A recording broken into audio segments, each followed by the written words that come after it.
Assalamualaikum warahmatullahi wabarakatuh.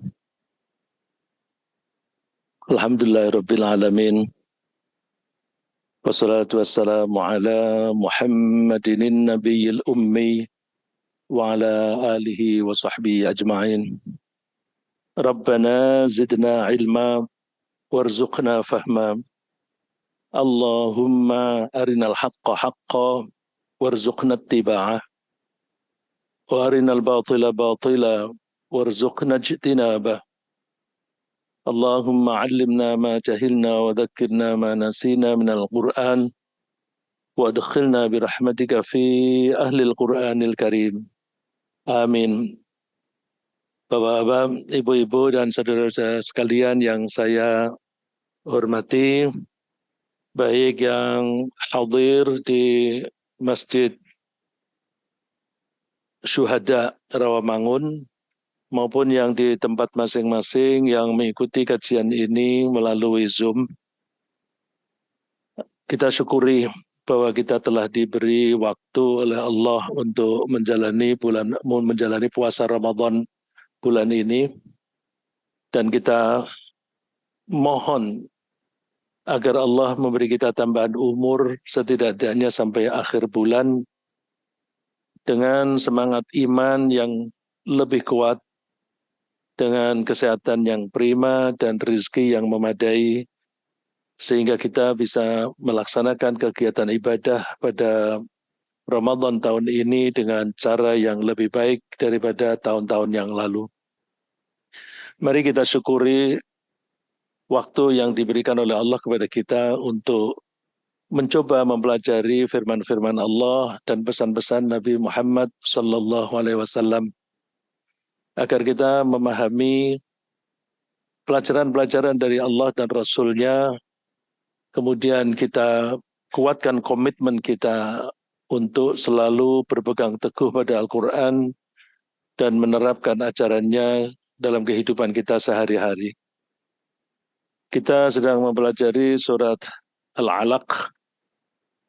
Di surat ini Allah menganjurkan kita membaca Al-Quran hanya karena Allah, hanya atas nama Allah, bukan atas nama hawa nafsu atau untuk kepentingan apapun selain dalam rangka mencari ridha Allah. Dengan Al-Quran Allah mendidik kita dan memberi kita tambahan ilmu yang kita tidak bisa memperoleh ilmu itu dari sumber lain.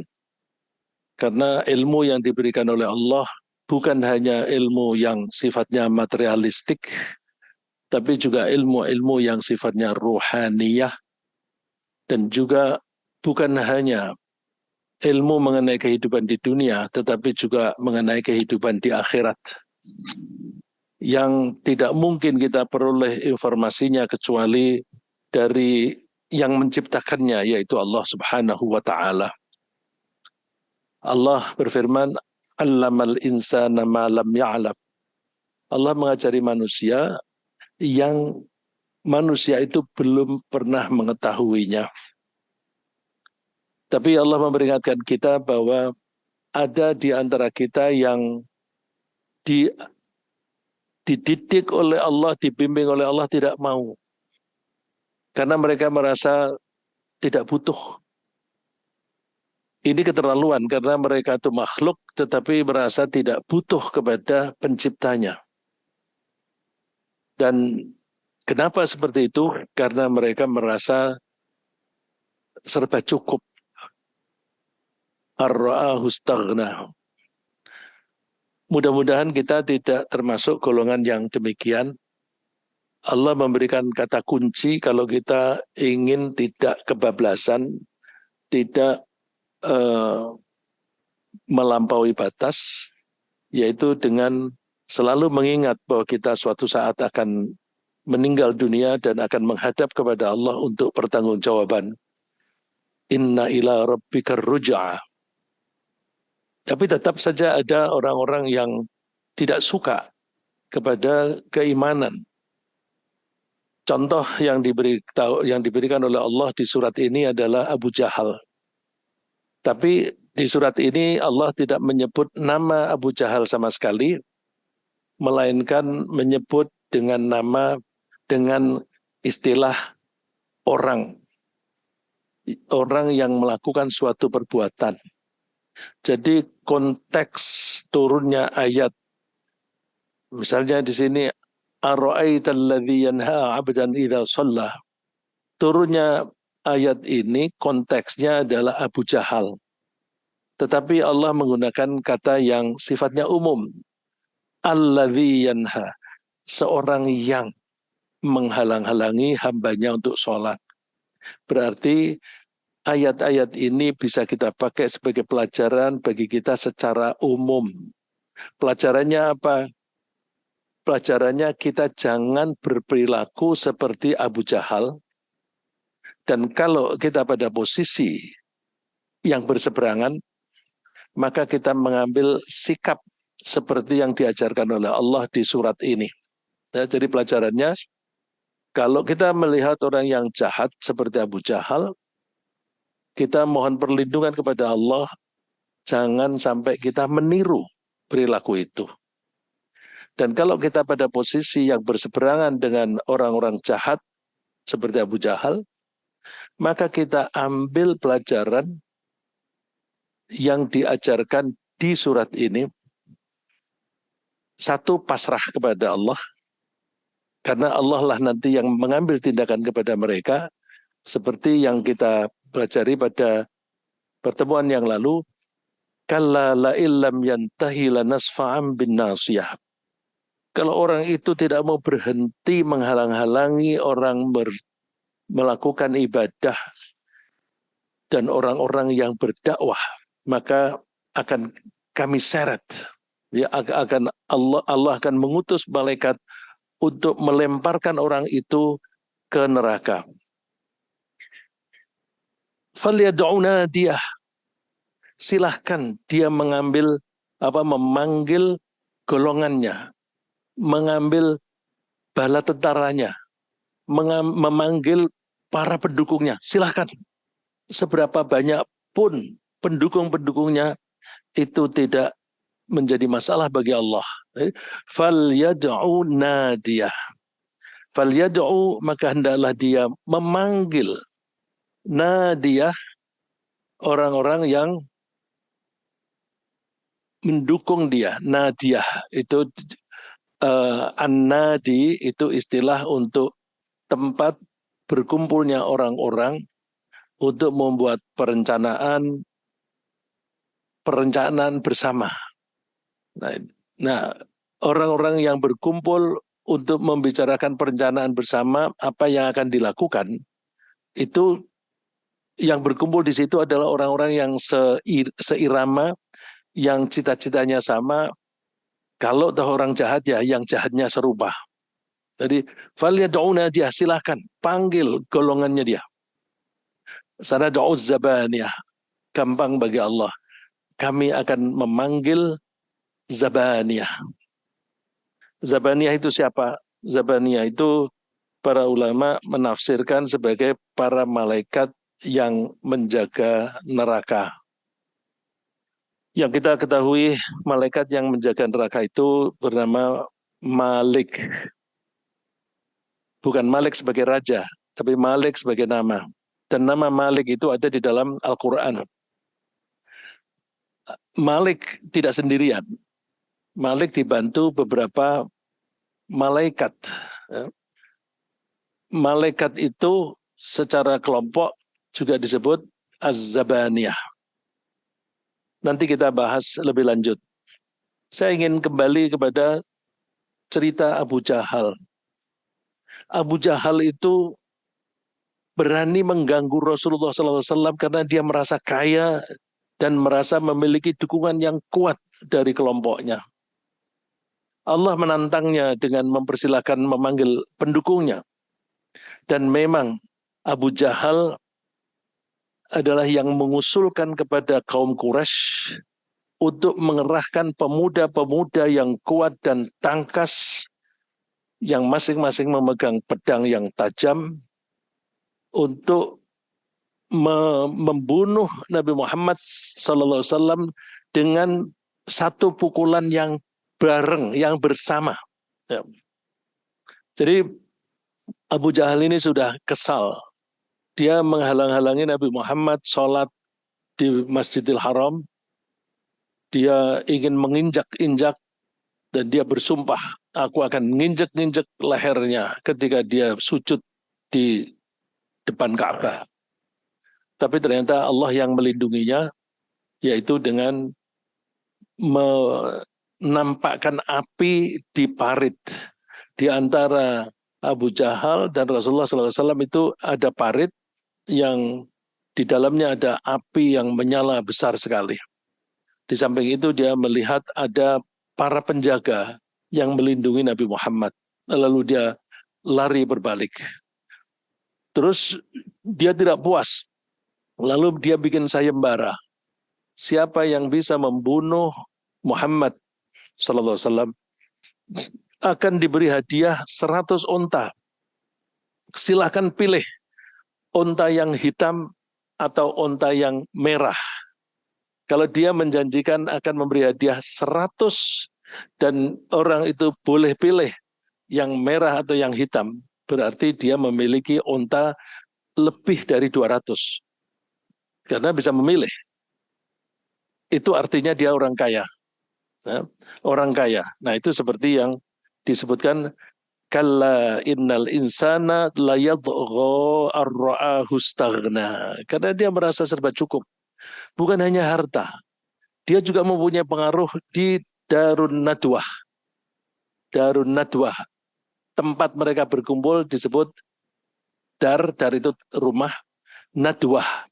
Berkumpulnya orang-orang untuk merundingkan suatu masalah bersama. Nah, orang-orangnya itu disebut Nadiyah. Dia mempunyai pengaruh yang kuat karena dia dianggap pemuda yang cerdas. Sehingga mereka menyebut Abu Jahal sebagai Abul Hikam. Bapaknya hikmah-hikmah. Kebijaksanaan-kebijaksanaan. Itu artinya namanya Amr. Amr yang bijaksana. Nama diri dia adalah Amr, bapaknya Hisham. Kakeknya Mughirah. Mughirah itu kakeknya Khalid bin Walid. Jadi masih saudara dengan Khalid bin Walid. Dia karena cerdas, maka dia mempunyai banyak pengikut. Sehingga ketika bapaknya Khalid yang bernama Walid mau beriman, mau mempercayai Al-Quran, itu dihalang-halangi oleh Abu Jahal. Alasannya, paman ini adalah orang yang berpengaruh di kalangan orang Mekah. Kalau paman berganti agama, maka semua orang Makkah akan ngikuti beralih agama. Maka dia menghalang-halangi dan membuat isu. Kalau begitu kita mengatakan Muhammad apa dong? Walid mengatakan pembohong. Orang-orang bilang, enggak, dia nggak pernah bohong.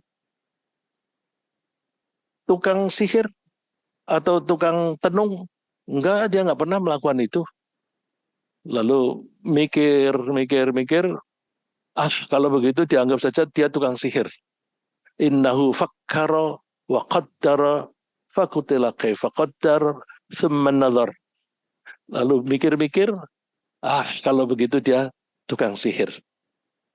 Nah, akhirnya Abu Jahal berhasil seperti itu. Dia kurang puas. Lalu dia mengusulkan di Darun Nadwah supaya mengumpulkan pemuda dari berbagai kabilah. Kemudian pemuda yang dipilih adalah yang kuat, yang pandai berperang, yang nanti diberi komando memukul Nabi Muhammad sekali pukulan langsung meninggal dunia. Pertimbangannya karena waktu itu ada adat bahwa kalau ada seseorang dari satu kabilah, membunuh orang lain dari kabilah yang lain, maka kabilah dari orang yang membunuh harus diberi hukuman. Hukumannya aneh.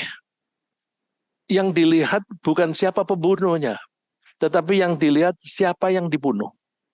Kalau yang dibunuh itu seorang pemimpin, maka tebusannya adalah pemimpin dari kabilah yang membunuh. Jadi orang yang tidak melakukan pembunuhan mendapat hukuman karena perilaku dari anak buahnya. Nah, itu menyebabkan mereka lalu wanti-wanti, jangan bunuh, jangan bunuh, jangan bunuh. Jadi caranya, kalau kamu tidak bisa mendidik anak buahmu, kamu yang dihukum. Nah, ini seperti zaman dulu, kalau ada kepala dinas atau seseorang pejabat ditugasi tertentu, kalau ada anak buahnya yang malas kerja, tidak beres pekerjaan, maka pejabat itu dipecat. Maka zaman dulu, kali selokan-selokan itu bersih semua. Tapi sekarang nggak ada hukuman yang semacam itu. Tapi itu hukum adat yang kemudian dikoreksi oleh Al-Quran bahwa yang dibalas ya yang membunuh. Seorang yang membunuh orang lain maka dia dihukum mati. Nah, itu keadilan yang diajukan oleh Al-Quran. Nah, jadi latar belakangnya seperti itu, maka Abu Jahal menganjurkan para pemuda untuk memukul Nabi Muhammad SAW dengan pedang sekali pukul. Maka karena mereka harus sekali, mereka kumpul dan mengepung rumah Nabi Muhammad SAW. Ketika mereka mengepung, Rasulullah keluar dari rumah itu, tapi mereka tidak ada yang melihat. Ya. Setelah Rasulullah keluar, para pemuda itu memasuki rumah itu, ternyata yang ada hanya Ali bin Abi Thalib yang masih kecil. Nah, Rasulullah keluar langsung berangkat hijrah bersama-sama dengan Abu Bakar. Nah, Rasulullah tahu bahwa pasti dia akan dikejar oleh orang-orang kafir, maka kalau Madinah itu tempatnya di utara, beliau berjalannya ke selatan. Karena kalau ke utara nanti bisa dikejar. Berjalannya ke selatan dan tidak langsung ke sana. Nginep dulu di Gua Thur. Ya. Nginep dulu, setelah menginap baru jalan menuju ke Madinah. Itu pun tidak memakai rute yang biasa. Menempuh jalan yang terjal, penuh bebatuan, yang tidak mudah kelihatan. Nah, jalan itu tentu tidak biasa ditempuh, lalu Rasulullah memakai guide, ya, orang yang bisa membimbing jalan mana yang bisa dilalui. Guide ini orang kafir, jadi tidak semua orang kafir itu memusuhi Nabi Muhammad. Dia karena dibayar mau. Ya, tapi Rasulullah selamat.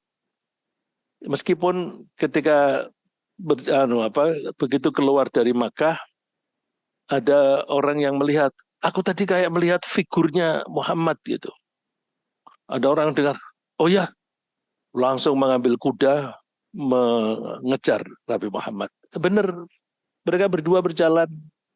Yang satu berjalannya menunduk, yang satu berjalannya menoleh-noleh kiri kanan, noleh kiri kanan. Nah, kalau kita lihat ada Bapak Presiden, Bapak Presiden itu pengawalnya nggak bisa tenang Pak. Pengawalnya mesti lihat kiri kanan. Jangan sampai ada orang yang bermaksud jahat bisa menyerang presidennya. Nah, itu kalau presiden. Nah, ini satu orang Abu Bakar noleh-noleh. Itu pasti, itu pasti. Ternyata ketika sampai di depan, sampai di dekat Rasulullah, mengejarnya dari belakang, kudanya terpelosok, kakinya tidak bisa diangkat. Terus minta tolong ditolong oleh Nabi Muhammad. Ditolong. Setelah ditolong, Nabi Muhammad berjalan lagi. Dia karena sudah selamat, ngejar lagi. Sampai di dekat Rasulullah SAW, kaki kuda terjebak lagi di tanah. Sampai 3 kali, akhirnya dia pulang. Ya. Nah, itu bagaimana cara Allah melindungi Rasulullah SAW.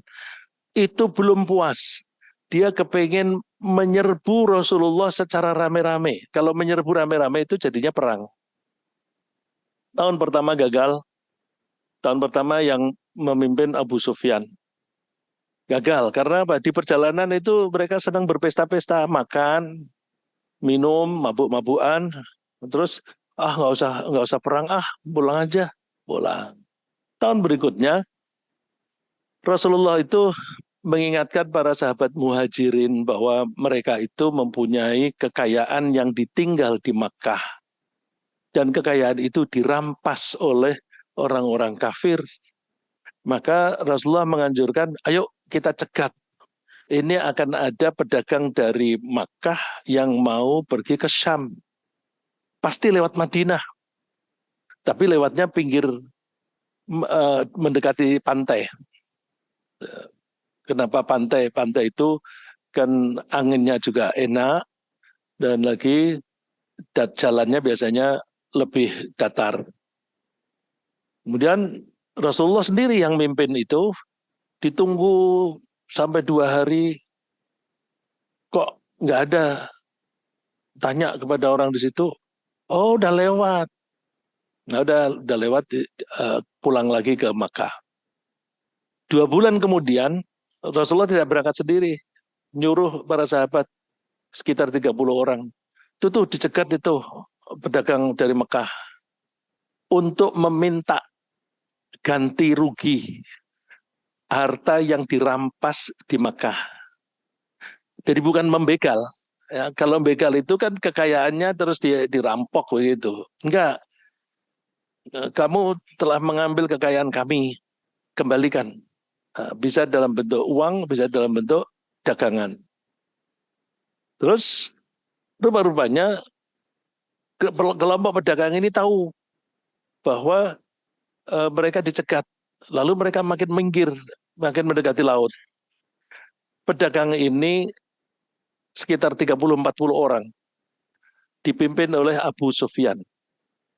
Nah, karena dicegat di jalan, terus Abu Sufyan mengutus seseorang untuk pergi ke Mekah, memberitahu bahwa mereka sedang dicegat oleh penduduk Madinah. Minta bantuan. Begitu minta bantuan direspon oleh Abu Jahal. Abu Jahal mengerahkan tentara, pasukan, sekitar 1.000 orang. Dia mau berangkat, ada yang mengingatkan, Abu Jahal, bagaimana kamu mau perang? Yang kamu perang itu saudara-saudaramu sendiri. Itu ada anak dari kita, ada keponakan kita, ada paman kita, dan sebagainya. Kalau kita perang, sama dengan kita membunuh saudara kita sendiri. Terus, aku nggak mau berangkat. Nah, Bani Zahrah itu nggak mau berangkat. Kemudian, jadilah dia berangkat. Sampai di perjalanan, utusan Abu Sufyan datang. Abu Jahal nggak usah berangkat. Kami sudah lewat kok. Sudah aman. Tetap aja berjalan. Lalu ada sekelompok lagi yang, enggak benar. Aku kembali. Tadi sudah ada 2 kelompok yang pertama tidak ikut berangkat, yang kedua pulang kembali. Tapi Abu Jahal tetap jalan. Tetap jalan.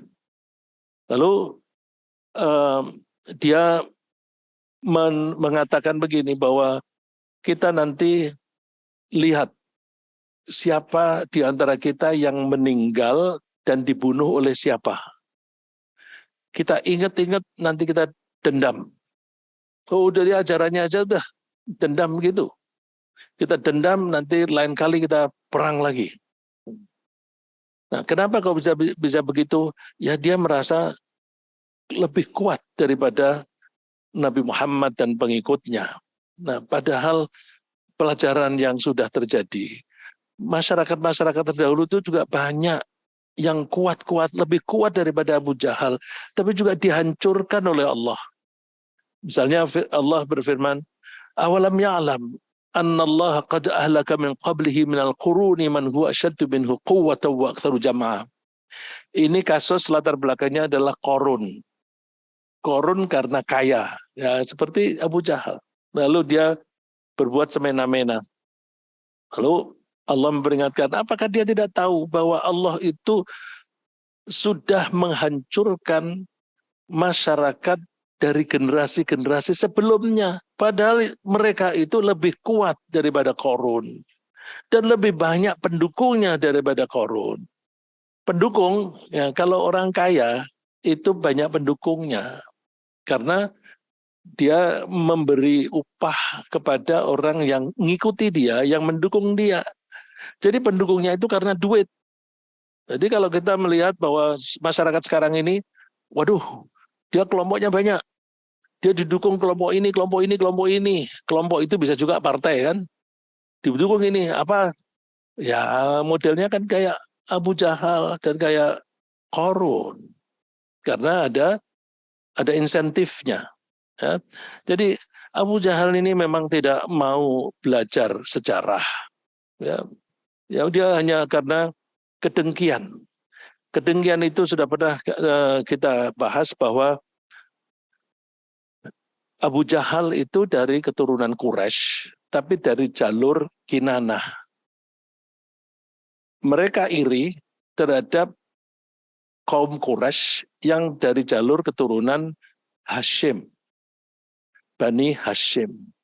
Di antara Bani Hashim itu mereka lah yang menguasai Ka'bah, artinya juru kuncinya Ka'bah itu Bani Hashim, dan yang memberi pelayanan kepada para orang-orang yang haji juga Bani Hashim.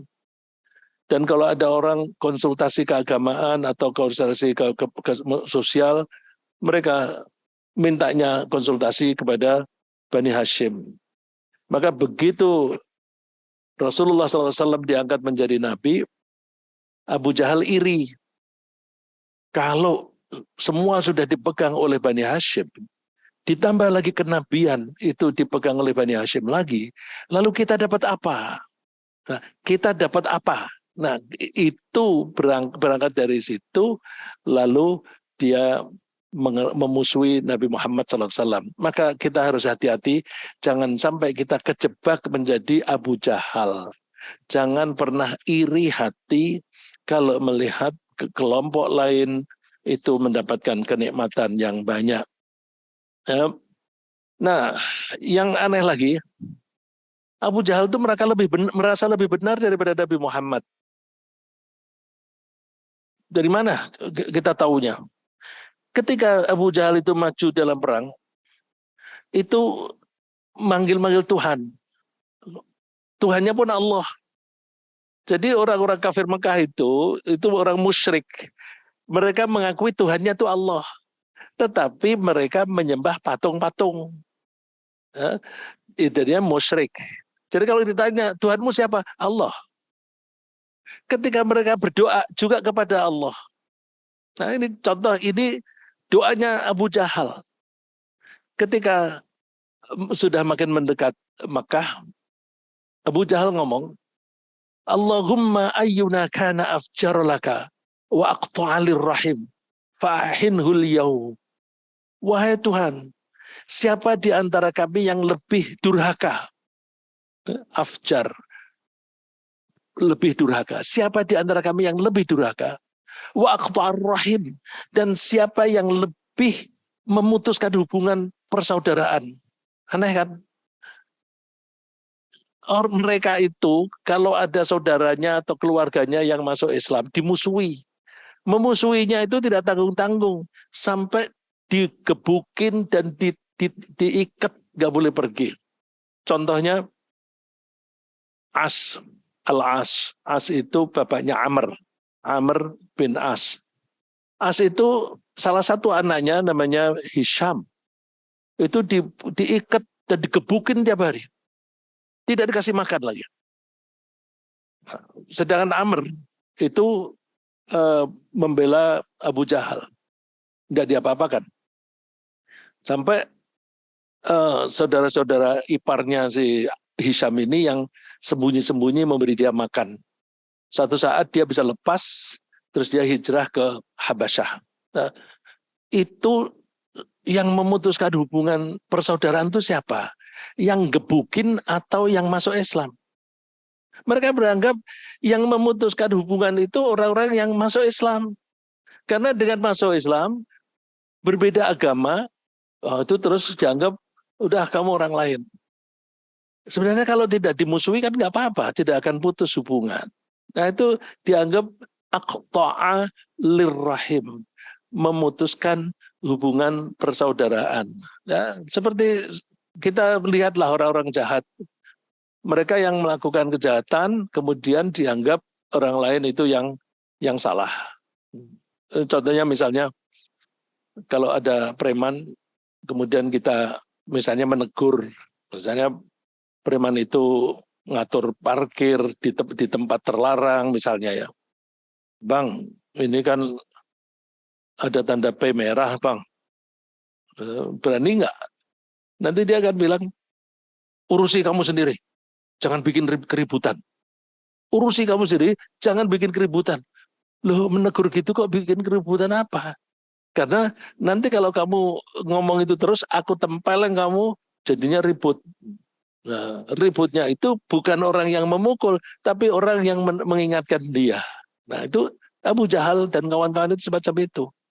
Jadi menganggap Rasulullah SAW dan pengikutnya itu adalah orang-orang yang memutus hubungan kekeluargaan. Tuhan, siapa yang lebih durhaka dan siapa yang lebih memutuskan hubungan persaudaraan, maka hancurkanlah, binasakanlah mereka. Nah, ini namanya istiftah. Istiftah itu mohon kemenangan. Istiftah. Istiftah itu juga dilakukan oleh orang-orang Yahudi sebelum Rasulullah muncul. Mereka kalau perang itu minta kepada Tuhan. Tuhan, demi Nabi yang akan engkau utus di akhir zaman, menangkanlah kami. Nah, itu mohon dia menangkan. Nah, ini intastaftihu faqad ja'akumul fatah. Kalau kalian mencari kemenangan, istiftah itu bisa diartikan mencari kemenangan. Bisa juga diartikan keputusan. Fatah itu artinya membuka. Fathu Makkah, terbukanya Mekah. Tapi kalau ada dua pihak yang bermusuhan, maka yang mendapatkan keputusan baik itu yang menang. Nah, karena Rasulullah yang memenangkan di Makkah, maka itu Fatah disebut kemenangan Rasulullah atas Makkah. Nah, kemenangan di satu pertempuran itu suatu keputusan. Keputusan bahwa ada dua pihak A dan B menang si A. Maka keputusannya gimana? Menang si A. Nah, intastaftihu, kalau kalian minta keputusan untuk dimenangkan, faqad ja'akumul fatah. Keputusan sudah tiba, yaitu kemenangan Nabi Muhammad SAW. Wa in tantahu fahuwa khairul lakum. Kalau kalian mau berhenti memusuhi, berhenti memerangi, bagus untuk kamu. Tapi awas, wa in ta'udu na'ud. Kalau kalian kembali memusuhi, kami akan kembali menghancurkan kalian. Walan tughni ankum fi'atukum syai'a. Kelompok kalian itu tidak akan berguna. Walau kathurat, meskipun jumlahnya banyak. Tidak, kalau Allah sudah memutuskan menang, Rasulullah pasti akan menang. Wa annallaha ma'al mu'minin, dan bahwa Allah itu bersama dengan orang mukmin. Jadi mereka itu sesat tetapi merasa baik. Di surat Al-Kahfi, ya, yang hafal surat Al-Kahfi, qul hal nunabbi'ukum bil akhsarina a'mala. Mau nggak kami ceritakan orang yang merugi setelah berbuat sesuatu. Nah, mereka berbuat sesuatu tapi rugi. Karena apa? Mereka itu melakukan perbuatan, dikira perbuatan itu baik. tapi ternyata buruk. Dikira mendapatkan insentif Pak surga, tapi ternyata dapat neraka. Ya. Qul hal nunabbiukum bil akhsarina amala alladzina dhalla sa'yuhum fil hayatid dunya, yang mereka perilakunya itu sesat, wahum yahsabuna annahum yuhsinuna sun'a. Mereka menganggap bahwa mereka telah berbuat baik. Ya, contohnya misalnya ada orang-orang yang menentang pemerintah dibunuh atau dipenjara. Terus kalau ada orang bilang, "Lah, dia nggak salah apa-apa kok dibunuh tuh gimana sih? Atau dipenjara?" Ya, kita mengorbankan satu orang, mengorbankan 5 orang, tapi untuk melindungi kedamaian orang banyak. Jadi membunuh ini kan kita mengorbankan 5 orang saja untuk kebaikan orang banyak. Jadi perhitungannya semacam itu, maka dianggap membunuh orang itu baik. Ya, itu selalu ada contoh-contoh semacam itu. Tidak hanya di negara kita, di negara lain juga begitu. Ya. Nah, tapi hati-hati ya kalau kita membaca ayat yang saya baca tadi.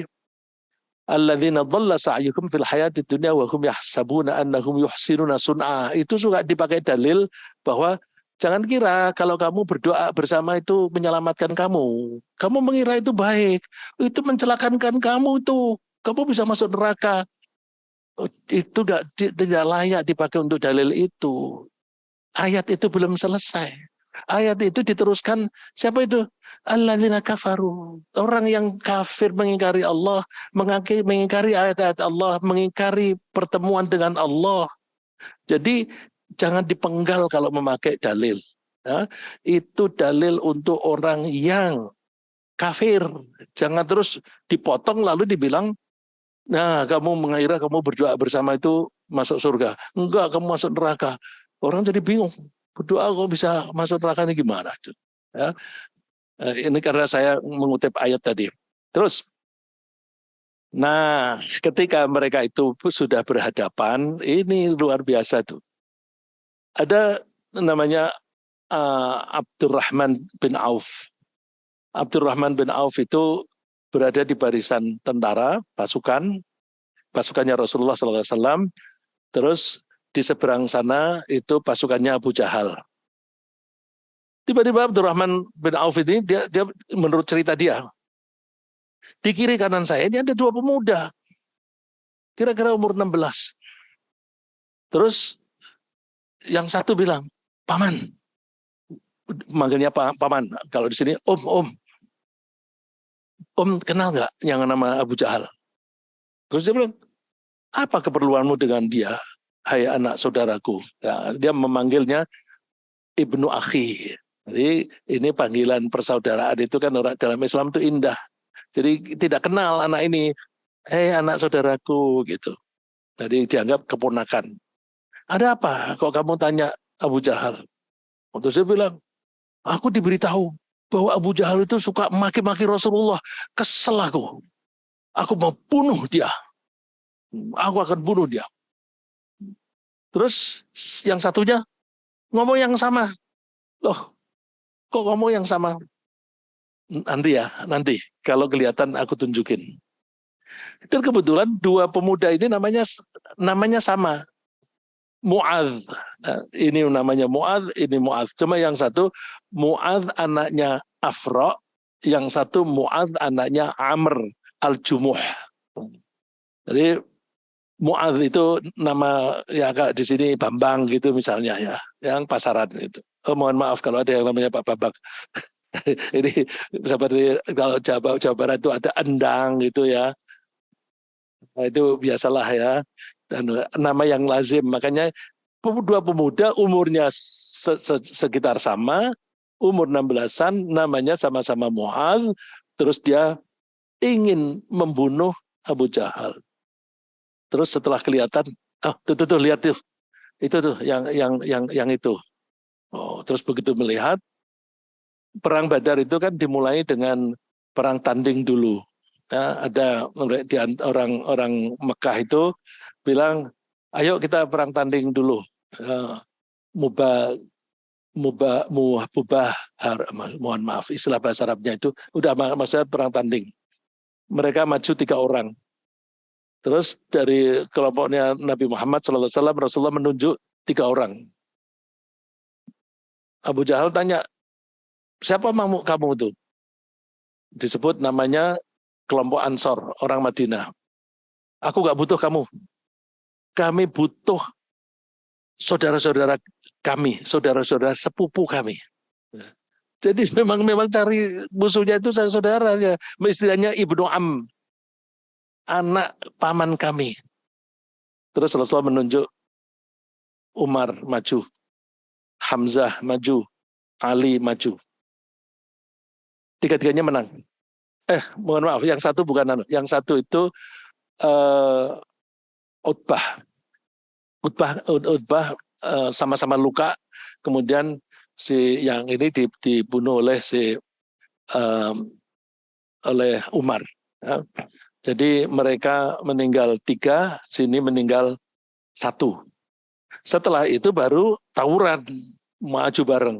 Nah, ketika maju bareng ini 2 anak muda ini, menurut keterangan Abdurrahman, mereka lari bagaikan burung gagak, menyambar, cepat sekali, langsung kena itu Abu Jahal.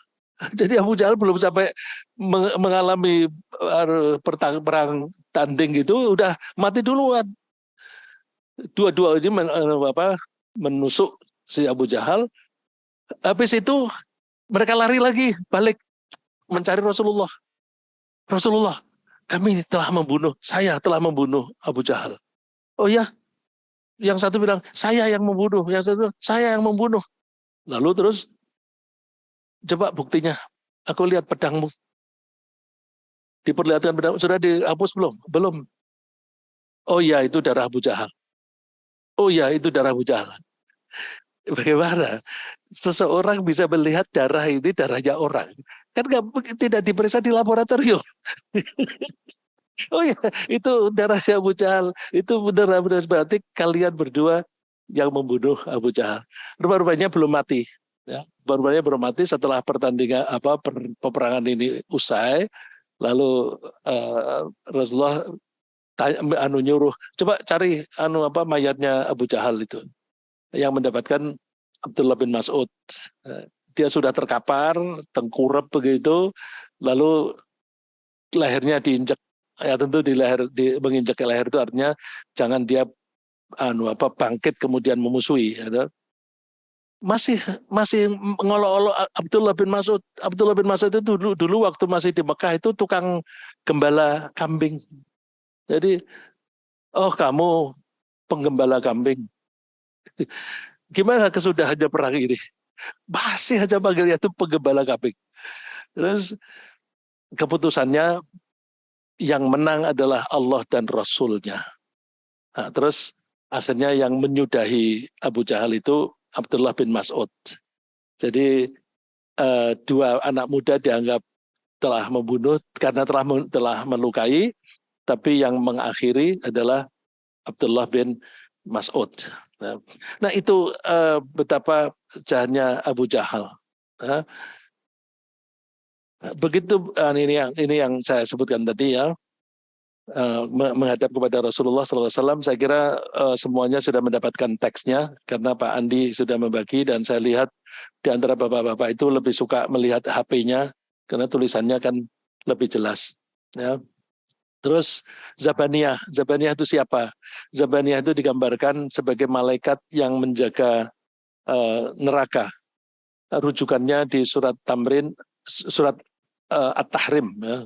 Surat At-Tahrim, ya ayyuhalladzina amanu qu anfusakum wa ahlikum naran waquduhan nas wal hijarah. وقودها الناس والحجارة عليها ملائكة غلاظ شداد لا يعصون الله ما أمرهم ويفعلون ما يؤمرون. Wahai orang-orang yang beriman, jagalah dirimu dan keluargamu dari api neraka yang bahan bakarnya itu manusia dan batu. Sebenarnya bahan bakarnya itu ada yang lain, tetapi karena manusia itu ketika kena panas yang tinggi, manusianya ikut menyala, sehingga itu menjadi tambahan bahan bakar. Ya. Yang pada neraka itu ada banyak malaikat. Malaikat itu dalam bahasa Arab itu jamak.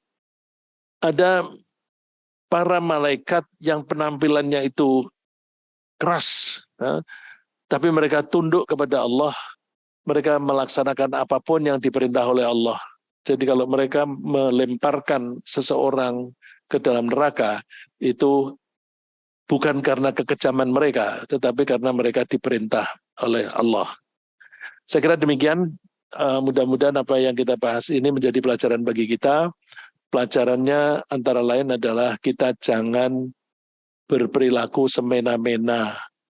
Orang yang berperilaku semena-mena itu biasanya potensi yang mengarah ke sana adalah orang yang merasa dirinya kecukupan secara materi, kecukupan secara kekuatan. Kalau zaman sekarang bilang kekuatan secara politik. Ya. Dan kalau kita menghadapi situasi yang semacam itu, kita tiru sikap Rasulullah, yaitu apa? Sabar. Tidak usah langsung melawan. Kalau terpaksa kita ya melawan. Nanti penutup surat ini, kalla la tuti'hu wasjud waqtarib. Insya Allah kita bahas pada pertemuan yang akan datang. Ringkasnya adalah kamu jangan mentaati orang yang memusuhi Islam. Dan mendekatkan dirilah kepada Allah dengan memperbanyak sujud. Itu insya Allah kita bahas pada pertemuan yang akan datang. Terima kasih. Baik, jazakallahu khairan katsiran kepada guru kita, Bapak Ustadz Riksabullah, di antara bapak-bapak yang hadir di masjid ataupun yang mengikuti kajian di rumah. Jika ada pertanyaan, kami persilahkan.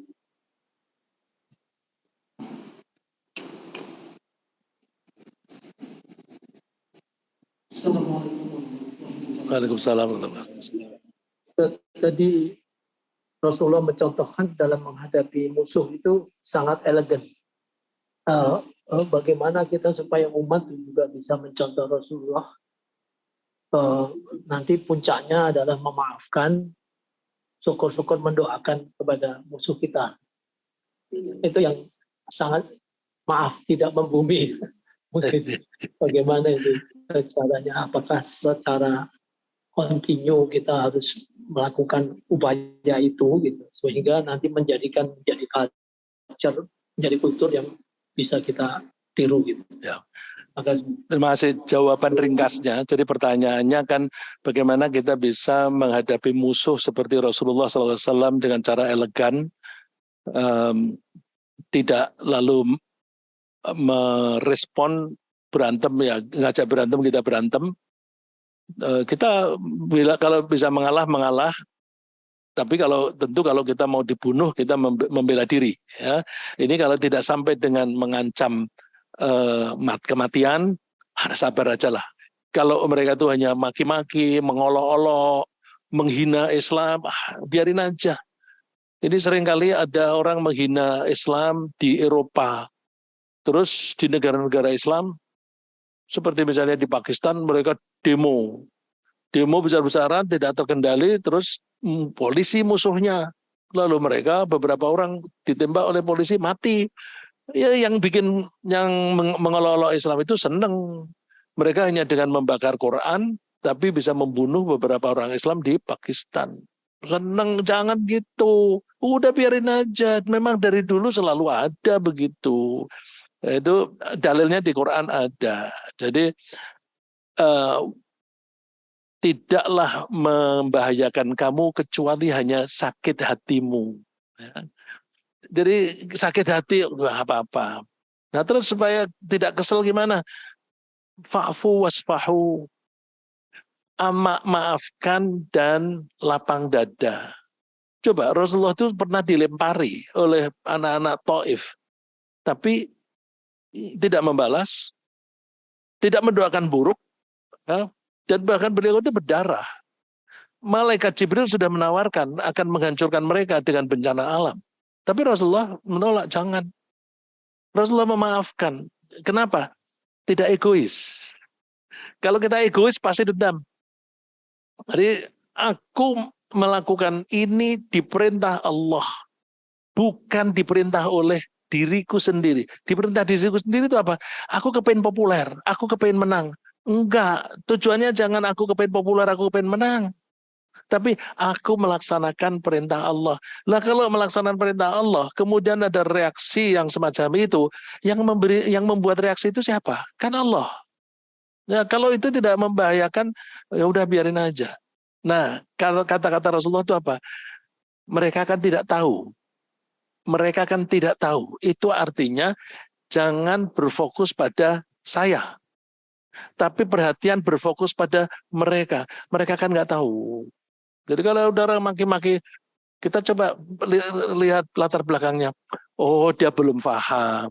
Dia belum paham. Ya udahlah. Memang kalau orang belum paham ya mesti begitu. Kita sabari. Jadi terus iman diperkuat.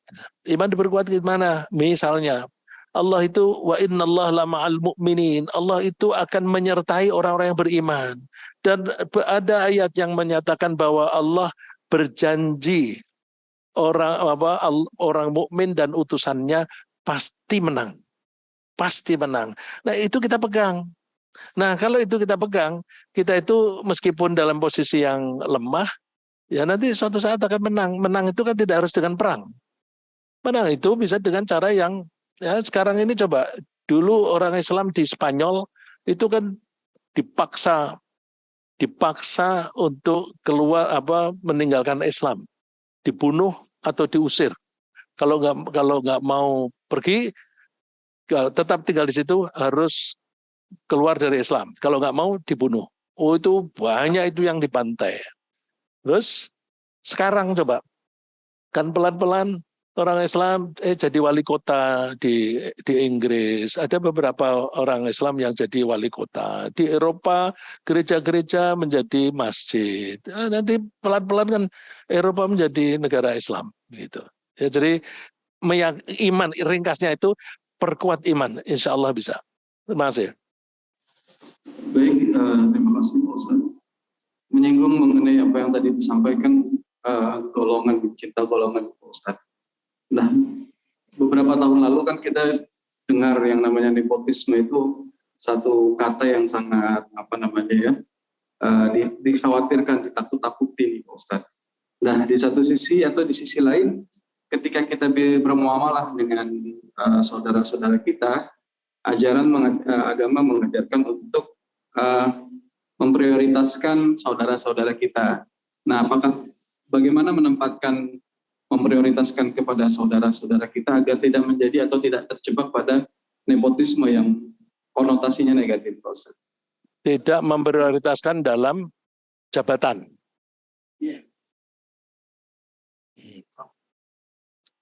Kalau yang kita perhatikan seperti Umar bin Khattab, beliau kan tidak mau memberi jabatan kepada anaknya. Ya. Bahkan bukan hanya tidak mau memberi jabatan, memberi lebih daripada orang lain juga tidak mau. Kalau zaman sekarang ini kan anaknya pejabat dapat macam-macam, dapat fasilitas yang luar biasa, baik secara langsung dari bapaknya atau dari kroni-kroninya. Umar enggak. Contohnya misalnya sepulang dari perang, itu Umar sebagai khalifah membagi rampasan perang. Anaknya sendiri, Abdullah bin Umar, diberi bagian lebih kecil dibanding dengan Usamah. Usamah itu anak muda. Anaknya Zaid bin Harithah. Terus Abdullah tanya, kenapa bagianku kok lebih kecil daripada Usamah? Padahal andilku dalam perang lebih besar daripada Usamah. Jawaban Umar apa? Aku lebih dicintai, bapaknya Usamah lebih dicintai daripada aku. Usamah lebih dicintai oleh Rasulullah daripada kamu. Maka orang yang dicintai oleh Rasulullah berhak menerima lebih banyak. Jadi tidak mengutamakan anak, tapi orang yang dicintai oleh Rasulullah, artinya orang yang lebih menekuni pembinaan agama misalnya lah. Kalau sekarang ini karena Rasulullah tidak ada. Ya. Rasulullah itu begitu sayangnya kepada Zaid, bapaknya Usamah. Zaid itu kan dulu budak, kemudian dimerdekakan oleh Rasulullah. Saking sayangnya Rasulullah, dia dijadikan jodoh. Jodohnya nggak tanggung-tanggung. Saudara sepupunya Rasulullah sendiri, Zainab, yang orang Quraisy. Sedangkan Zaid ini mantan budak, tapi dijodohkan dengan orang Quraisy, ya bangsawan lah. Ya tentu saja Zainab ketika dilamar, untuk siapa? Untuk Zaid. Kalau untuk Zaid aku nggak mau. Kalau dengan kamu aku mau. Rasulullah yang melamar, kalau sama dengan kamu aku mau. Lu enggak, ini dengan Zaid. Terus turun ayat Quran. Nggak ada orang mukmin laki maupun perempuan kalau Allah dan utusannya sudah mengambil keputusan kok dia memilih pilihannya sendiri. Nggak ada, itu sesat. Nah, terus yadah ikut. Gitu. Nah itu tanda bahwa Zaid itu disayangi. Usamah juga begitu, waktu masih kecil suka digendong bersama-sama dengan Hasan Husain begitu, sama-sama kecilnya. Nah ini pertanda bahwa Rasulullah itu sayang dengan beliau. Dan ketika Usamah umur sekitar 17 tahun ditunjuk oleh Rasulullah sebagai komandan perang. Yang tentaranya itu ada Abu Bakar, ada Umar, ada Utsman. Tapi anak muda dijadikan komandan. Ada orang yang ngerasanin gitu. Rasulullah marah. Kalian tidak mau nurut apa yang saya putuskan. Jadi Rasulullah tidak mau, ya karena Rasulullah itu seorang nabi, pilihannya, keputusannya itu dari Allah, juga menunjukkan sayangnya Rasulullah kepada Usamah. Dan terbukti Usamah adalah orang yang pertama kali memimpin perang memusuhi tentara Romawi dan menang. Ya, menundukkan tentara Romawi dan menang. Itu kan kalau bukan hebat yang memilih kan. Ya, jadi tidak lalu mengutamakan keluarga, tetapi orang yang dianggap lebih baik. Gitu. Mudah-mudahan terjawab ya. Tapi misalnya gini, boleh nggak saudaranya sendiri? Boleh kalau memang ada kemampuan. Jadi tidak dipaksa-paksa. Jadi orang nggak punya kemampuan tapi dipaksa jadikan kepala daerah dan sebagainya. Itu nepotisme yang tidak baik. Ya. Tapi kalau contohnya dalam sekarang ini, kalau orang bikin pesantren, kalau pengurusnya bukan anaknya sendiri, bukan keluarganya sendiri, itu sulit untuk bertahan lama. Karena apa? Ngurusi pesantren itu kan nggak ada duitnya. Kalau nggak ada duitnya dikasihkan orang lain itu mikirnya aku dapat apa. Tapi kalau anaknya masih ada pemikirannya gini, ini kalau aku ngurusi pesantren ini tetap jalan, yang mendirikan pesantren ini bapak saya. Maka kalau pesantren ini tetap jalan, amal jariahnya, pahala bagi bapak saya itu mengalir terus. Aku ingin berbakti kepada bapakku dengan cara mengirim pahala ini, yaitu dengan cara program dia saya lanjutkan. Nah itu makanya pikirannya bukan duit, tapi pikirannya pahala. Nah, itu kita lihat deh, pesantren-pesantren yang awet itu kan biasanya anak-anaknya yang meneruskan. Ya, terima kasih. Cukup. Terima kasih Bapak-bapak dan Ibu-ibu sekalian. Mudah-mudahan apa yang kita bahas pagi ini bermanfaat bagi kita. Kita insya Allah akan bertemu lagi Selasa depan. Mudah-mudahan Allah memberi kita umur untuk membahas ayat terakhir. Lalu apa yang harus kita lakukan, itu ada pesan di situ. Dan mudah-mudahan pembahasan ini membuat kita makin merasa bahwa Al-Quran itu betul-betul bermanfaat untuk kehidupan kita. Kalau kita sudah menangkap bahwa Al-Quran itu bermanfaat untuk kehidupan kita, insya Allah pelan-pelan kita makin hari makin mencintai Al-Quran. Jadi mudah-mudahan Allah membuat kita orang-orang yang mencintai Al-Quran, dan sabda Nabi, orang akan ditemani oleh yang dicintai besok ketika menghadap Allah. Kalau kita mencintai Al-Quran, mudah-mudahan Al-Quran besok menemani kita dan menolong kita besok ketika kita menghadap Allah. Amin. Dan mudah-mudahan kita tetap mempertahankan iman di hati kita sepanjang masa, sehingga kapanpun Allah memanggil kita, kita akan mengakhiri hidup kita dalam keadaan iman dan dengan husnul khotimah. Amin. Subhanakallahumma bihamdika asyhadu an la ilaha anta astaghfiruka wa atubu ilaik. Assalamualaikum warahmatullahi wabarakatuh.